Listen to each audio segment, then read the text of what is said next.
back, it's Christine again with the Artist Pod. So today we're going to talk about how to take those eyes that we sketched last time and add shadows and highlights to them. So let's get started.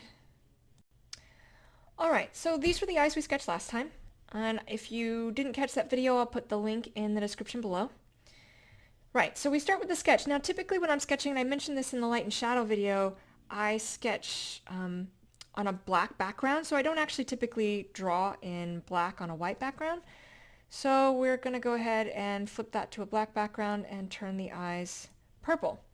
Purple is typically my choice because most things aren't purple or don't have a lot of purple in them. If ever I have to change it, I choose another sort of bright color that won't make it into the composition. I found that when I'm sketching with the color that will end up in the composition, it can start getting confusing as to where the sketch stops versus where the actual drawing starts. So the first thing I'm going to do is we're going to add these nice sort of thin lines here, and you can see I've chosen this as my base skin color. Now you want, when you're choosing a skin color, you want to make sure there's some warmth to it. The grayer you get, the more dead the skin looks, so you do want some warmth there. It's going to look pretty dark right now because it's just the thin lines. So what I'm doing when I'm drawing this is I'm following the contour of the face, and I'm not putting full pin pressure, so I'm barely applying any pin pressure here, and I'm allowing these to sort of follow that contour all the way around, and everywhere I'm going I'm following the contour. But I am leaving some gaps so that if I take off the drawing here, you can see there's a little bit of a gap. That's partly because the drawing is in place, but I know that the eyelid's going to need that gap anyway. And some of that will fill in as we go because I'm not going to leave a lot of blank area, if any at all. Right, so it's just very thin lines. I'm allowing my pen I'm not putting a lot of pressure into it. I'm intentionally holding off so that I can get these very thin lines. When I'm drawing, I always have my pin size set to the same size. I never really change it, and it's always set to 15. On any of the drawings that I've done, if you've ever seen any, it's always set to 15. Alright, so now I have sort of this baseline. Now for animals, I don't have to get this close together, but with humans, if we don't fill up all of that space, it looks awkward. So we'll fill that in. Now that we've done that, I can probably pop this off. We won't need it going forward. So it looks pretty flat, even though we've added some color here. So this is where shadows and highlights are really gonna cause this to pop. So then we're gonna add some highlights and shadows to the skin, right? So how I'm doing this is I'm taking I'm going over the same area with the same color, but now I'm putting pin pressure, and I'm just really adding the pin pressure and thickening up the lines. And then as I get to areas that I'm gonna need to thin out, so I'll add this very thick section, and then I'll start tapering this off because I want to make sure that it doesn't look like this jarring line from one to the other. I need to make sure that this doesn't look like a sharp line, but that it's sort of feathered out and tapers off to the shadow. The same is true once I come over here, right? So our eyes are balls that are, as I mentioned last time in the sketching eye video, our eyes are balls that sit in a circular recess in our heads, right? So we kind of sketch it that way. This is a ball. This is the if we take this as a circle, this is going to be the side and highlight, and then we hit this section, which is the side that's going to be that back side in shadow before we have the side of the nose that kicks in. And so we have a ball, and then we have kind of a secondary ball within that. Right. And the same is true on the other side. Now, the light, as I said last time, and I stuck with it, my light source is going to be over here. So even though this is on the far side, this eye over here, there's still going to be some highlights on it. Not as much, though. I've definitely lessened that out. But you're still going to have the highlight from the ball as it sits over here, and then again for the eyelid and underneath the eye. Now when you are adding highlights and shadows, the bottom ledge of the eye is going to be in a highlight, and the top is going to be in a shadow. And that's because the light's coming from above, and if the light's coming from above, your eyelid that downturn where it connects to the eye itself will be a shadow because it's turning away from the light source, whereas the bottom of the eye is turned upward. It's going to catch it. So that's always going to have a highlight. But I'm mindful that as I come over, let me zoom in again, right? Like this tapers off once we start getting into here because now this is going to be interfering. We have this flat section of the eye, and as you come over to where it's turning away from that light, it's going to turn back to shadow. Now you'll note that even in the section where the eye would disappear to, that eyelid, there's still color there. It's just, I've thinned out the strokes, and of course I haven't really added the highlight, basically is what I've done. When I'm drawing, and the way I draw is I actually draw the highlights. So this is the shadows. This first layer here is the shadow, and all I've really done is added the highlights. And you can also add, and I think I do a little later, add multiple colors. Skin tone typically has more than one color to it. So once we get this sorted out, oh, and I will also mention that, while on this side, the light source is coming from over here, right? So on this side, as we turn up, that nose will catch the shadow, but over here it's quite the opposite. The nose will be casting the shadow down, so you'll see it's not as deep. We just have just the hint of the top of the cheek as it's where our eye socket sort of bulges there. It comes back out from being recessed. And that's going to catch the shadow, or catch the highlight, catch the light on even the far side. It's going to be much more dramatic on this side, but on this side you're still going to have it catch. All right, so then I add the whites of the eyes. Now, the whites of our eyes aren't a true white. I typically do the whites of an eye starting here, maybe sometimes even darker, because it's not a true white. It appears white because of the colors of everything around it, but it's in a pretty significant shadow, right? It has the eyelid above it, which is going to cast a shadow. It's a rounded ball within this sort of slit that is our eyes. And so as it's rounding down away, it's once again going to catch the shadow. And then you're going to have sections that are in highlight more than others. Now to do this, I'm drawing, these thin lines vertically instead of horizontally. I find that's easier sometimes to help show a change in object. I will change the direction the lines are going. So you can do, and just for eyes, for some reason I think that vertical line works a little better than if I did it horizontally. But it also allows me then to go back to following the contour with the iris and making it really stand out, even though the colors will help do that too, and the shadows and highlights are really going to do that. With this particular style, sometimes your contour direction can help you dictate a difference in whatever it is. All right, so then we're going to add some highlights and shadows. So at first, right, I haven't left room for the iris or for the pupil. I find it easier when I'm doing eyes to start off by just filling them in. Now, I will say this is for humans. For animals, it's different because you can't often see the whites of an animal's eyes. And so you just draw the iris. It's a lot simpler. But in this case, for humans, you can. And so I will often fill in the white fully to make sure that the highlights and the shadows they make sense. They're symmetrical. They make sense to the ball in our head, and that I'm not sort of trying to draw around an iris and messing up and putting highlight where there should be shadow.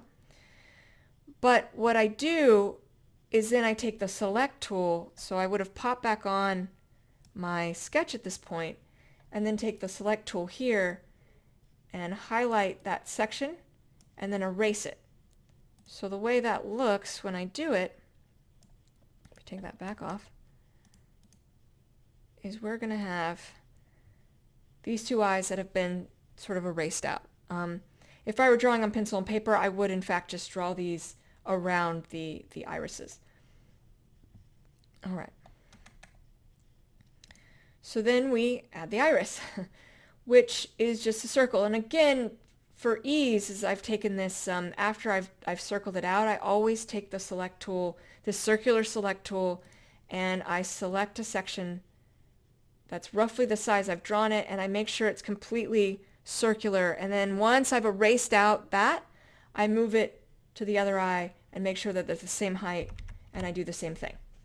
And it's kind of easier to do it that way. It helps me make sure that, it reads as a circle, that it's a good circle, that I haven't done something wonky with it. So again, we need to add the highlights and shadows. All right, so let's zoom in. Okay, so when I'm drawing an eye like this, you can see that my lines are straight. So you don't have to have this nice straight, like, circular pattern going around an eye. You don't have to worry about that at all. You can see that my lines are going up and they're going down and they're wobbling. When I'm drawing up and over, sometimes I can be weak, just like when I'm coming under, depending on the angle of my hand. If I had videos of me drawing, I would look ridiculous because I'm twisting my body. It's partly because I learned on traditional media and I'm used to just spinning my paper. And on digital art, I don't like to rotate the canvas. So instead, I twist, and I have areas and moments where the muscles in my hand aren't as strong when I draw in certain directions, and it creates a wobblier line. But that's fine. You can't tell once you really add in the highlights. So again, like before, I had just sort of these light lines coming through, right? Like, they're not even like very nice looking. They're just kind of these lines that are roughly sort of getting around the circle, and that's the point. Is I just want to make sure I have that filled in. I don't have to worry about the shape of it. It doesn't really matter because I know I'm going to add the highlights to it. And then once I add the highlights, there's several things to note here. One is at the edge, I try to taper off my line. So the edges of our iris have a dark line around them, and they're certainly the color of our iris, but they can read as black. So I try to taper that out. Also have to be mindful once you get up into this area here that your eye is going into shadow because you have the eyelid that's coming over your eye, which would cast a natural shadow. Then you also have this section on the opposite side of the pupil. And I always take the pen and I press as hard as I can and I just sort of follow this edge around because that's going to be in highlight. That section of our eye is going to catch the light because we have the recess of the pupil. The other side catches the light. And so it's just going to be a brighter area. So when I'm filling in an eye, I had those light strokes around to sketch it, and then I'm adding those darker, thicker strokes. I taper out as I get to this middle. I taper out when I get to the edge, but I'm bringing that solidly around from the bottom to this side, and then I start the tapering out when I get over here. But I taper it out less extremely than up here. So you can notice the shadow difference here, but it doesn't look that much different this way. And that's because I'm still adding a lot of thick lines, but I'm not putting as much heavy pressure. And I also need to make sure that this highlight isn't jarring, and so I'm going to feather that out a bit. And I have to make sure that the highlight as it comes around the eye sort of takes care of that. Right? And then I need to make sure that once I get up into here that I'm down to that darker color that I want it to be, because that's where the eyelid would take over. So once I start tapering out roughly here, I need to make sure it's fully tapered once I get up into like this area.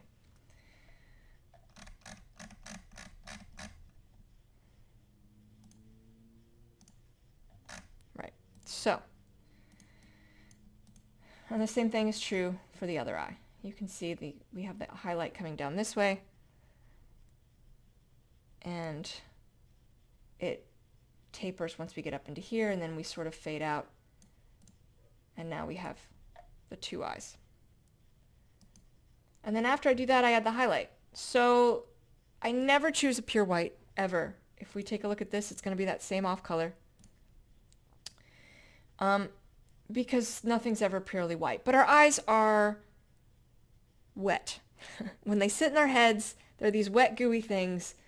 And so there's going to be this moment where it really catches the light and creates this sort of extreme highlight on them.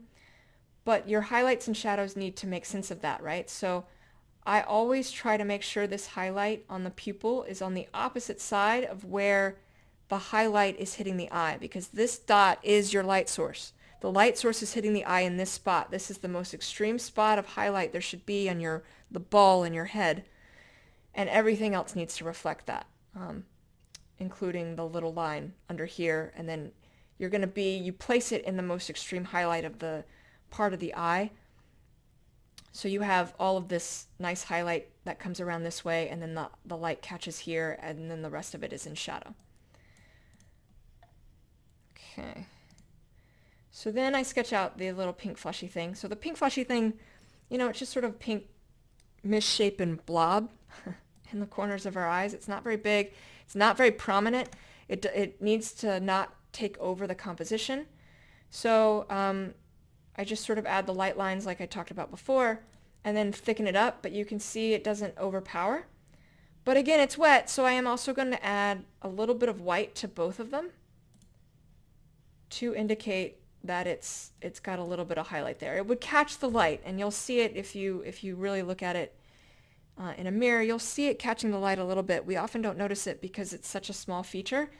So it shouldn't be overpowering, but it's not here, right? Like, it's shadowed enough, there's a little bit of light, and the highlight is subtle, so it doesn't take away from everything else about the composition. Now, this is something you could do, and it's something that I added here for effect. So I mentioned that, this side of the pupil takes over, or catches the light, so it's going to have this brighter section. But sometimes what that means is you can take a different color, and I've done that to different effect. This is actually a nice bright red. It's not the same as this brown I used. I used the red to catch the light. But, sometimes with like blue eyes, you can use green or yellow, or you can use these other colors you wouldn't think of that are brighter colors. So if you're going to do it, I recommend making sure it's brighter than whatever the base color of your eye is, and filling it in on that section that would catch the light, and then tapering that out. So you can kind of see that it's tapered out, right? So I've taken that highlight, that extreme highlight, and then I've sort of tapered it. So it's not very thick after that, but I want to make sure that end is also not thick. And I've kind of done that to it. And so you can take different colors like that, depending on the eye color, and you can do different things. But especially with brown eyes, so brown eyes have a different base to them, right? Like my eyes, when the sun catches my eyes, they're a reddish brown. But if you look at my brother's eyes, our eyes look like they're the same color, but when the light catches his eyes appear more greenish. So there's different variations in that color, even though they can be the same. Okay, so this is a subtle detail. I don't always add it in. So let me say that when I'm drawing eyes, I will sometimes add in this section here where I'm adding that highlight in the corner with a different color. I always add a highlight in that on the pupil, but usually it's the same color of the eye itself. Every once in a while I have an opportunity to do a different color, or I decide to sort of put in the effort to do a different color. And this is another thing. So usually I stop here. This is what it would look like. Now our eyes have a lot of muscles in them. The iris is filled with muscles. So having a textured look to your eye makes perfect sense. We'll read that as having variations in color, which is important because our eyes aren't just one solid color. They're a variation. And if you do one solid color, it can look really a little off. So adding some extra variation in there can really help make your eyes appear more and more lifelike. So adding that flash of red. But this is another way you can do it. And again, I don't always do this, but if I ever am drawing a person's eyes, I'm more inclined to do it than if I'm drawing an animal's. I add this effect. So all I've done here is I've taken the same red that I used on this inside so that it's a lighter color than the base. And that's important. And I'm doing these light squiggles here. They're just kind of lines. And then as I get into the middle part, I'm doing these extreme squiggles. They're just these quick squiggles here, and I'm going to do it in the section of the eye that is in highlight, and then I'm going to start tapering it off here because it goes back to shadow, right? So I don't want this as extreme. Still want to see it because the muscles in our eye, if you look at it, they're more in this direction, and so this is attempting to show kind of a highlight and shadow as our eyes, sort of mimicking those muscles. And you can kind of see it adds that little bit of effect to them. It's the same thing on this side. I've done the same thing. You just have to make sure that the transition into the shadowed area of the eye isn't extreme, because it'll be very jarring if you draw as hard as you can into this area, it won't look as good. And even still, when I'm drawing into this area, I'm not drawing as hard as I can. I'm putting some pressure, but I'm making these quick, almost lighter strokes. It's just as I get to here, I'm making much lighter. I'm sometimes not even doing squiggles. I'm just doing lines at that point because I want to make sure that really kind of tapers off. And that's what's going to create the effect. So it's not a lot. It's just sort of a quick, let's come down here. It's just a quick, like I'm going up and down really fast, but I'm making sure that I'm not doing something like this. That's not quite going to read right, or that my up and down, the squiggles are more rounded. I want to make sure that they're much more angular. And then you make sure that you're following those lines to the pupil. They all aim at the pupil as you come around. They're all going to be lined up in that direction. Okay. And what's nice about doing it that way too is if you really sort of flesh it out more in the highlighted section, you're going to do more to add to that highlight. So that highlight's going to look even better. And then as it tapers out into the shadow, you'll sort of feather that out and it'll still look natural. Because as it goes to shadow, we won't see as much, but you'll still see that that little bit of a hint of it is still there. So, all right, so then I'm adding the eyebrows in, but just sort of the basic sketch. Okay, so before I finished out the eyebrows, because you can see, so the color I chose for the flesh tone was a little pale to me, right? Like this was the original color. So on top of that, I added another layer that was warmer. My style lends itself very well to being able to take multiple layers of color and piling them on top of each other and changing the effect that either of them would have had without the other, right? So take it away and it's fine, but I added in and I've fleshed out the highlights even more, but even into the shadowed areas. And so you have this little splash of a warmer color sort of splashing over the eyes here to give it extra warmth and to appear more alive. And then we sort of finish out the eyebrows. You'll be able to see the skin underneath, including some highlights there. And I didn't like how that ended, so I just added a little bit more flesh over here. Okay, so now we're to eyelashes. So eyelashes, when you're doing eyelashes, it's not that hard. It took me a long time, and I mean years and years. I probably started doing eyelashes within the last 2 or 3 years.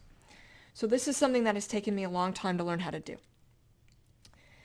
But I found a system that kind of works. So first you're going to make 5 lines above your eye.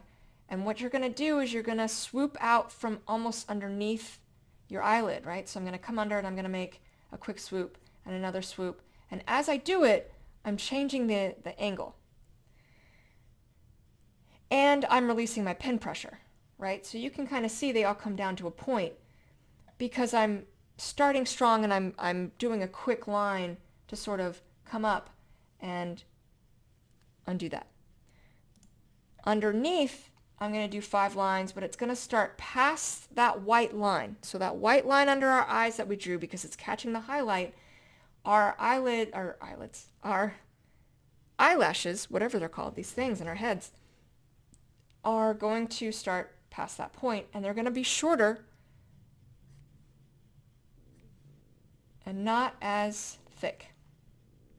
In fact, that one's probably too long. And then we add the rest of them. But we use these first lines to be our guide, right? So you come back through and you're like, okay, underneath, and now we're going to do all of these quick lines that are roughly in the right direction, but they don't have to be perfect because our eyelashes are going to crisscross a little bit, and they're going to, make different shapes as they come around and do different things and run into each other. And you just do these quick lines as you come over. Make sure that they're different shapes. And you have a bunch of eyelashes. Or underneath, same thing. You take them and you have these small little lines. but they're more spread out. They're not going to cross over as much. And voila. Now we have eyelashes on the bottom as well. And then the last thing I do is I go back through and I make sure there's nothing else I feel like needs to be fleshed out. In this case, I felt like the white of the eyes was lacking. And so I added a little bit of a flare where that light would hit, because that light would be hitting right through here. And so I needed to really reflect that in the way the eyes were sort of showing. So yeah, that's how you sketch eyes. I will say that there should be, and this is my mistake, I'm used to sketching as an entire face, but this is why you should break down the object by form.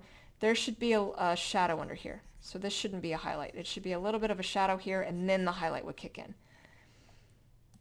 So where the green is should be shadow, and then that bulge would take over because this is rounded. Just like over here, we have that rounded section where we go into shadow, and then we have the highlight that takes over. But there you go. That's how you add shadows and highlights to an eye. Alright, so that's how you add highlights and shadows to an eye. Hope that made sense. If you do like this video, please like and subscribe, and I will see you all next Thursday.